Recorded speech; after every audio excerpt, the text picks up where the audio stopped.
pull you over a little more. Okay, and welcome. Thank you for being a part of Be My Guest.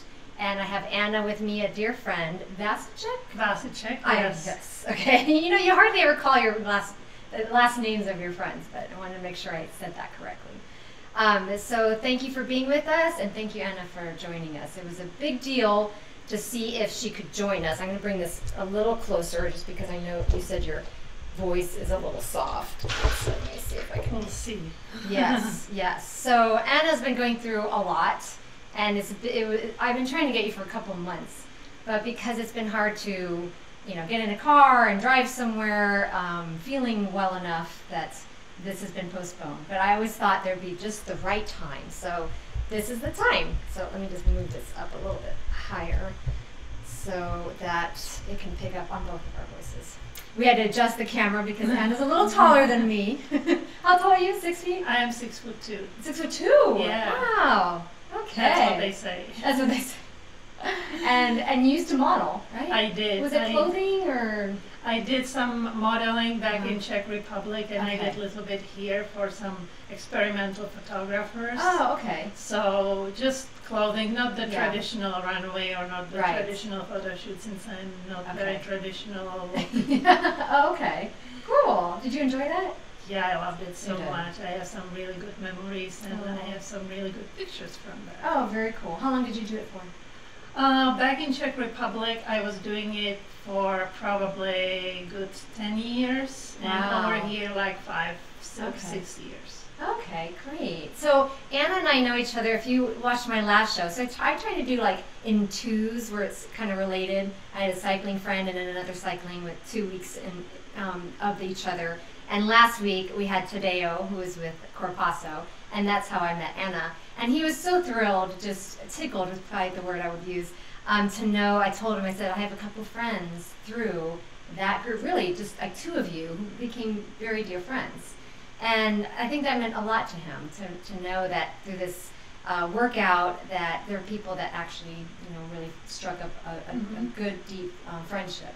So Nice. you were one of those. And gosh, I'm trying to think how long I knew you through Corpasso. At least 6 months, if not Oh longer. no, maybe over a A year. over a year. Yeah, Okay, so pretty much the whole time I was going, yeah.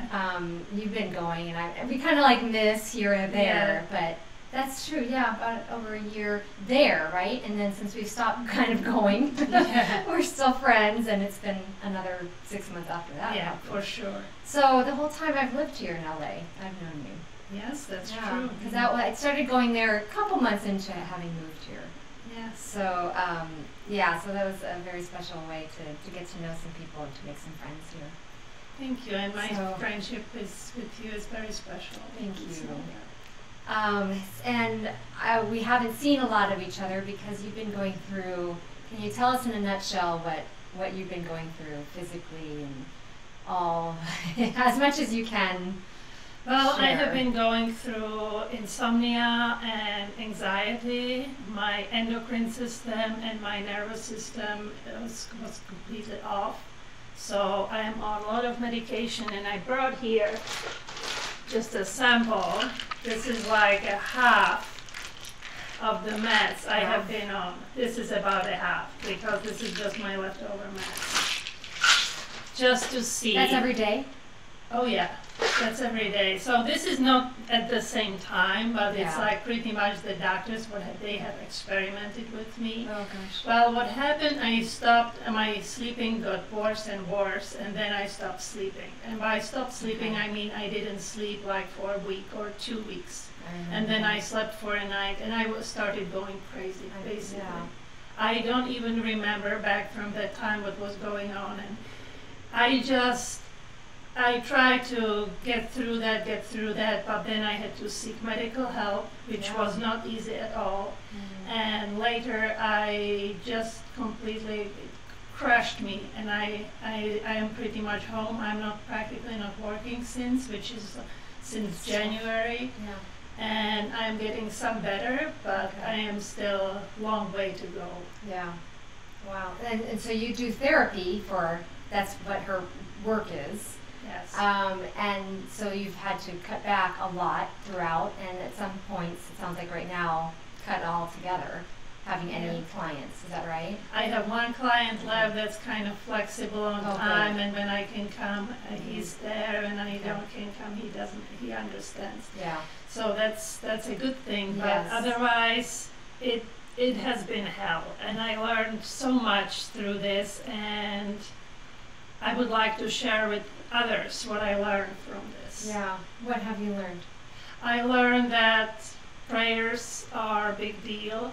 I learned that self-meditation, prayers, trying to stay in the moment is a big deal. I learned that friends are a big deal. And, it sorted out my friends a lot, because some friends stayed and some friends kind of fell off. When you are going through something like this long term, it's people like things that are like 1 week or 2 weeks. But this is like, oh, she's been through this again and again and again, and you are getting the same messages month, 2 months, 3 months in a row. But I still need your prayers. I still need your help. Right. It's not over. It's not a quick thing. Yeah, it's not. You're so right. I think of the times that I've been through things. I remember when I lost my mom, and it was a year had passed, and I was at church with a friend, and I still love her dearly, but it just goes to show that if you haven't been through it, you probably just don't understand. But I was teary that day, and she asked what was wrong. I said, my mom, and she said, really? You're still having trouble over that? I thought, I lost my mom. Like, she's gone from my life. It's been 1 year, and like, I'm not supposed to be able to cry over that. And it was just one of those things where I thought, wow, either I'm off or she's off, or we don't understand each other. But one little example of just what you're going through is what you're going through, and someone else, even if maybe they have gone through it, it's just still your own journey, and you never know how long it's going to last. That's you just and I know you've mentioned you've been kind of hazy, like, oh, I don't remember if we had some trouble. That's true. With some of my conversations have been because of the medication, and I think some of the things I've gone through emotionally, I was in a fog where I can't remember a lot, and you're just surviving. You're in like survival mode. I have been in this survival mode now for a month, and I am really grateful for all the people who stayed, who didn't leave me, and who offered help. And by help, I mean the prayers are very important, but the actual help is important too, because there were many months I was not able to get outside of my house. I was not able to get groceries. I was out of things like toilet paper and paper towels and bottled water. And you know what? It's not easy to go and like on a weekend and to have people come, and I live in a beach area, and with all the parking, it can be for somebody who helps. Yeah. It can be a whole one-day trip. Right. And there were even times I was not able to make it to the pharmacy that's like 10 minutes away. So a friend who lives like 2 hours away was driving across the town to get me the medications I needed from the pharmacy that's like 10 minutes away. I think I remember you telling me about that person. Like, they live 2 hours away and they're coming to help me. That was actually my boyfriend. Oh, good. We like him. He became a boyfriend. Yeah, he's a good boyfriend. Well, I remember a couple times asking if you needed help, and like, oh, I'm okay right now. But it's so important to remember, like, to keep checking. Like, that person, if they're on your heart or on your mind, a lot of times I've learned, pray for them. Like, sometimes I thought, is something wrong with that person? Why are they in my mind? And I realized, no, at that time, pray for them. It's not just a fleeting thought. It really is. I've had it happen so many times where that person is heavy on my heart, and I realized they really needed prayer at that time. Exactly. And it's happened a lot with you. I can't even tell you the number of times where I'm so thinking about you. It's not like we talk every day, but it has happened more times than I can think of, like more than a handful of times, where I'm thinking. So like even this morning, thinking about, and I knew we were going to do this, but right when I was thinking, and I saw your text, like, please pray for me. I'm still planning to come, but I'm struggling. I'm like, perfect. I was about to go for my bike ride. I'm like, yes, I will be praying for her for 3 hours. I will do that. And it has happened several times. So the importance of praying for someone when you think of them. Go ahead. See, look, I made it here. So maybe your prayers made me heal enough so I could get in my car, put some makeup on. and be able to drive all the way to Studio City. Yeah, I thought that's a big thing to ask you to do, and I also was just hoping that it would be a good thing. You know, sometimes just when you have that thing to look forward to that gets you where, okay, I'm going to have this energy to do this, you know, muster it up, and I thought this will be good to have you here. Finally, this was the time to have you here. Thank you. Yeah, today is not my best day, so on my really good days, I'm pretty funny. She is. I'm a therapist myself, so I know a lot about therapies and other things. But today you have me pretty raw and very, you know, in the middle of my suffering and kind of on the downside. Which is exactly what we want. You know, like my friend Scott, I don't know if he's watching, but I've been wanting him on the show because of his success story of how much weight he's lost, and he's one of my cycling friends, and he's like, until I reach my goal weight, and I'm like, you know what, no, it's not about like it's really like, this is our journeys, and he's done so well, that's already success. It's not like, oh, we'll wait until you reach your goal weight, and then it's successful. It's like, no, you're already a success. I mean, the guy is so fast I can't keep up with him. And he's just a great athlete, and it's amazing how much weight he's lost. So along those lines, same thing with you. It's like, we won't wait until, I'm doing all better now. It's like, no, this is real.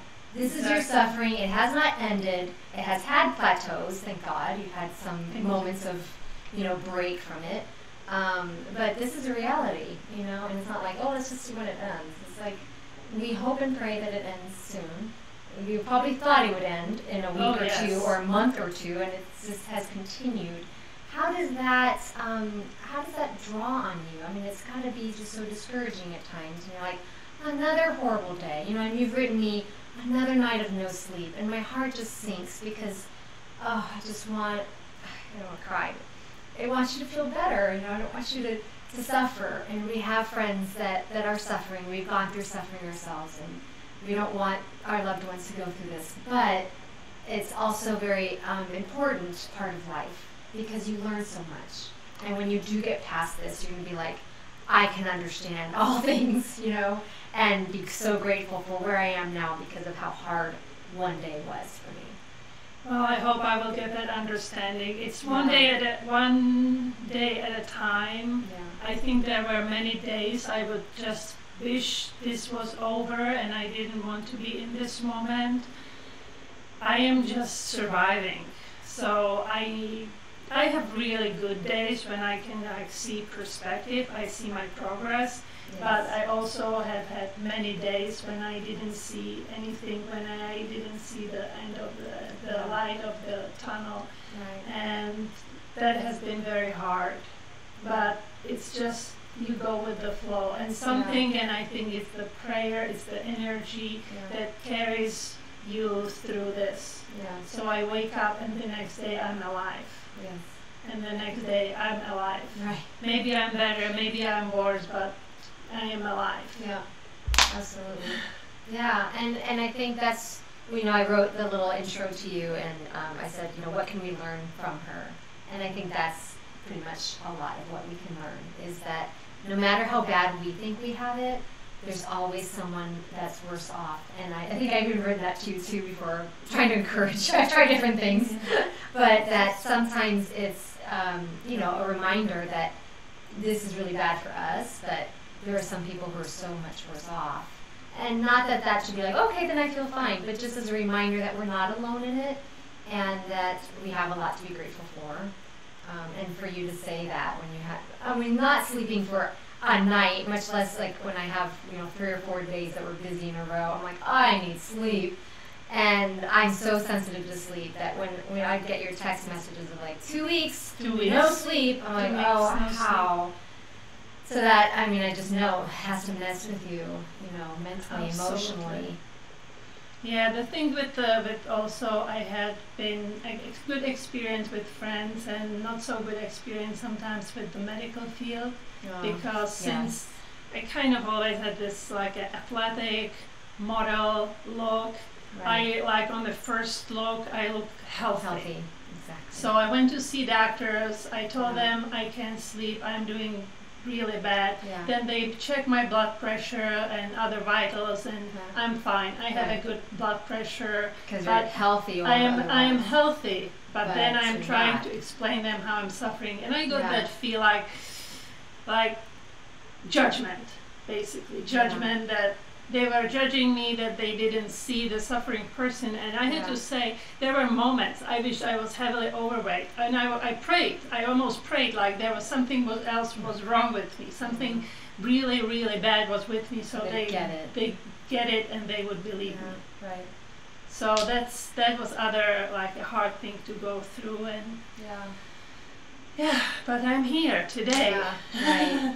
I know you've gone through a lot medically, as far as they don't know what it is, they're not diagnosing, they're trying this medication, the medication's not working. I mean, I'm just kind of summarizing some of what you've shared with me. Good memory.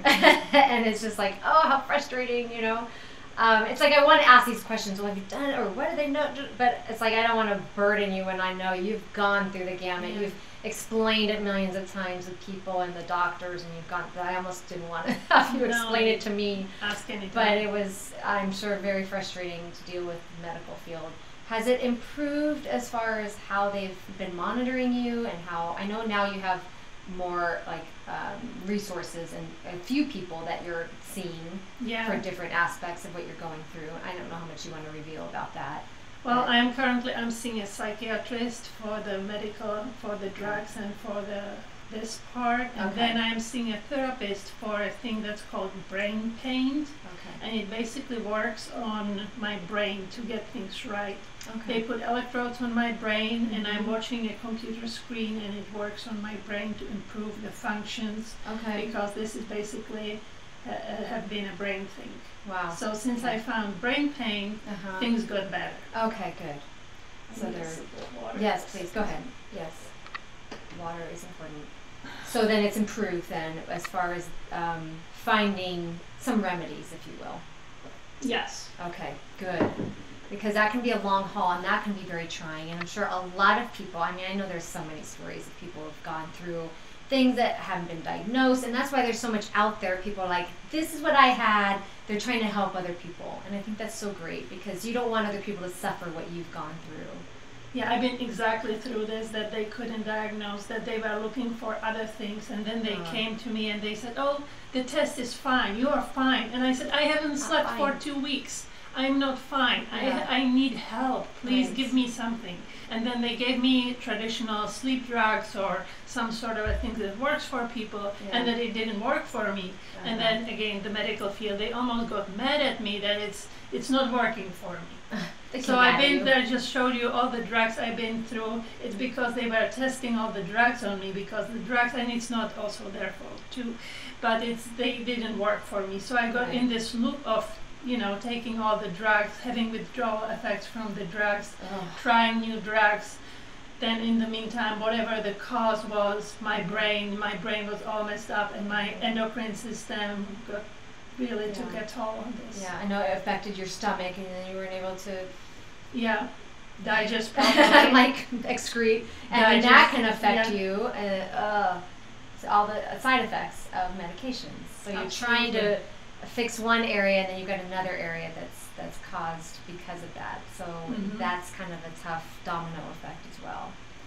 Exactly. Wow. So so overall, what would you say gets you through the day? I know you've shared, you know, what you've learned from this experience, but if you were to share with someone that's just in some kind of pain or depression, or, you know, just where they don't feel that they're understood, or that they can get themselves to see that light at the end of the tunnel, if you will, what would you say?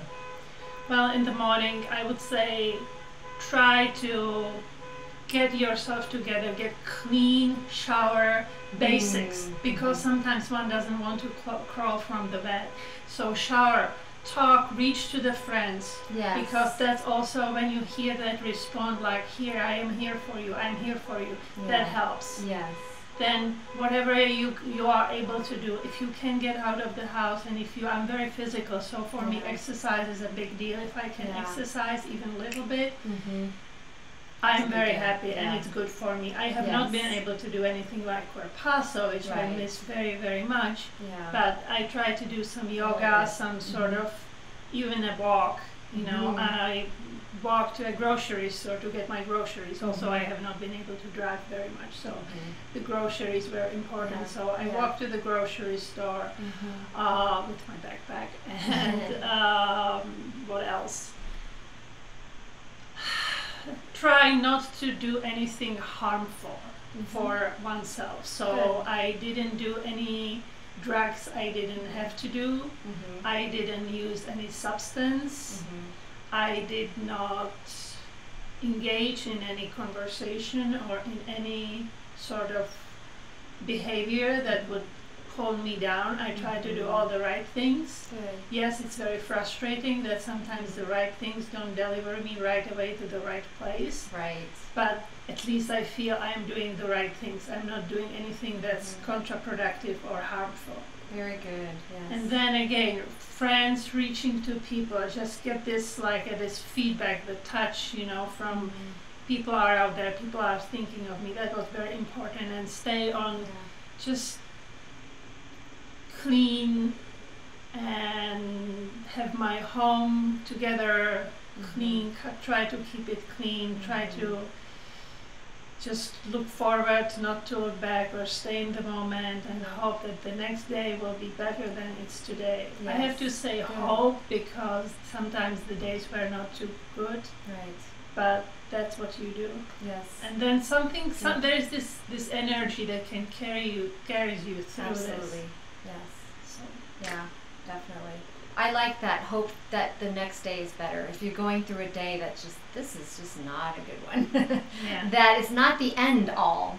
And I find that when I have a really rough day, I'm like, tomorrow's going to be a great one because it can't be this bad. And that's usually the case. You I have like another your good one. attitude. It's like, Yeah, it's very so good. It's helpful because sometimes we get so stuck in that moment. That's when we don't want to stay in that moment of, this is awful, this is my life. But to know that, no, there's so much more. And to reach out is so big. And to not just assume people are okay. You kind of reminded me when I had my motorcycle accident, and I think people just, because I kind of just say, please pray for me, and I make it kind of sound like I'm okay. Mm-hmm. What I really mean is, please pray for me, I'm like really suffering. And I just needed friendship, you know. Mm-hmm. They thought, oh, well, her friend's in town for a couple of days, so she's okay.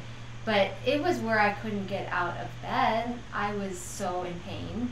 I was dealing with concussion. I couldn't remember a lot of things. It was really hard, and I just wanted a friend to be with me. And you know, everyone's busy with their own lives. But I remember a friend of mine, Dave. I should tell him to watch this, but I knew him, but he wasn't like a super, super close friend. Mm-hmm. But he came over with a little bell. It was like, it had something on it about like an angel's bell or something, and it meant the world to me. Then he got this little thing. He came over for, you know, an hour chat or whatever. Told me about he rides a motorcycle. He's like, told me about his motorcycle accidents, but how he bounces back. And it just meant so much that someone would take time out of their day, think of you, come over. Like, I'm home, you know, like anyone willing to come see me, great, because I know you're out and about doing everything, because I'm usually out and about during moving. But if we can slow down and say, this friend is stuck at home. They don't have the groceries. We know what it feels like to just be sick. We're always like, oh, I'm sick with the flu, life sucks, you know, and it's a week, maybe even just a couple of days, but we know like life seems to have ended because we can't get up. But so someone is going through this for months. Yeah. I mean, to just say, hey, I will be in your area, or hey, I've got some time off. Important. I can do something for you. What do you need? And a lot of times you've said, just you reaching out and saying that is everything I needed today. Totally. So I want to say, people, prayer is important, but action has to go hand in hand with that. Yeah. Because this reaching out, that someone is willing to come on weekend, maybe cancel some plans just to come and get me groceries, get me paper towels, get me bottled water, just come, and I cannot really thank properly, or there won't be any fun with me, and I might not be even the most pleasant person to deal with, but this is what I need. So whenever you reach to somebody, always ask, what do you need? How can I help you? I am willing to do it. Right. Not just like, well, be well and don't bother me anymore. So Right. whoever wants to help, it's prayer and it's the action. It goes together. Yeah, absolutely. I think that's the best takeaway for us. And to think like, who is it in my life right now that could use, maybe it's not someone stuck at home, maybe it's just someone going through a rough time. Mm-hmm. And just, I mean, I know when someone just sends me a text message random, like, hey, we're thinking of you, I'm like, I love it, thank you. You know, I think I should do that more often for people too. Because especially in this world of technology and fast pace, and you know, we're not coming together face to face very much with people. It's all like social media. That how important it is just to let them know that we're thinking of them, that we are praying for them, and do they need something, or can we see them in some way? I know I'm very traditional, like I want to just see someone for a coffee date, you know? It's like, yeah, it's great to see all your work and everything you're doing through Instagram, but I'd like to converse with you. Regarding Instagram is not always the life. Like Right. I was posting on Instagram, I was posting things from like my 2 years ago, and I was in bed and I was doing really horribly, and I was Right. posting some pictures from the beach and from Uh-huh. my workouts, or even from my modeling days, like from a couple of years ago, just because it gave me this like feeling, oh, that's me, that was me, that could be me again. So I was posting it on Instagram because I consider, for me, Instagram is more just kind of art, expressive form. I don't post any private pictures or my private real life, and I bet many people do the same thing, many people don't. So you have all this like a mixed life on Instagram or social media. And I remember asking you, because I'm very different. I'm like, okay, I try to post for acting purposes, you know, gigs and stuff, but I also like to post part of my life, like, you know, the bike rides and things that I'm doing. Yeah. But when I saw you and I wrote you, I'm like, I was thinking you were doing better. You were at a workout, and you said, no, this is from months ago. I'm like, oh, because I don't, I'm even just like, I don't want to post a picture from last weekend. Now it's forgotten, you know, because I'm so about it should be about today and right now. That's just the way I think. I'm very not technology driven. But so it's very different. And a lot of people will do what you do. Oh, yeah. But it does mislead some of us, like, oh, she's fine, she's doing great. And I was really excited to think she's all healthy now. Yeah. And then you wrote to me like, no, I'm in bed right now posting these. Yeah. So then I understood, like, oh no, she's still going through some struggle. And social media is not the way people really live their lives. And sometimes people have to post things because professionally they have professional profile on Instagram, so they have to be always like looking good and post the great pictures and stay with their audience. So that's part of the life. But if you want to talk to somebody and want to really reach personally, send a text, phone call, email. That's what works. Yeah, a phone call. The old-fashioned phone call. Old-fashioned. Take your time. Maybe not from your car when you are driving. Take your time at home. Yes, exactly. That's what I enjoy. Just sitting on the couch and having a nice conversation. 30 minutes, an hour. I mean, it's so great. Yeah. So it's hard to come by, but I appreciate those for sure. Well, I want to thank you so much for coming all this way and to be here when it's hard. It's hard to share when you're feeling like, but I know it can be such a giving thing too. When we give of ourselves, that you'll be blessed as well. And I do hope that this has blessed many of you. Please share with your friends, family, those who are going through hard times, to feel comforted and encouraged. That we go through this, it's part of life. And important things that we can remember if we're the ones suffering, or if we know people who are going through a hard time. What can we do to lighten their load a little bit? And that's what we're all here to do. It's not about just ourselves, it really is about one another, and that's how this universe flows. Exactly. So thank you for having me here. Absolutely. Erika. This was the right time. So perfect time. Thank you. So thank you for being my guest, and we hope to see you next week. I had an idea of someone I would like to have next week, so we'll see if they accept my invitation. And I'm so glad it worked out to have you here today. My pleasure. So thank you all, and be a blessing to all those around you. And we'll see you next time. Bye.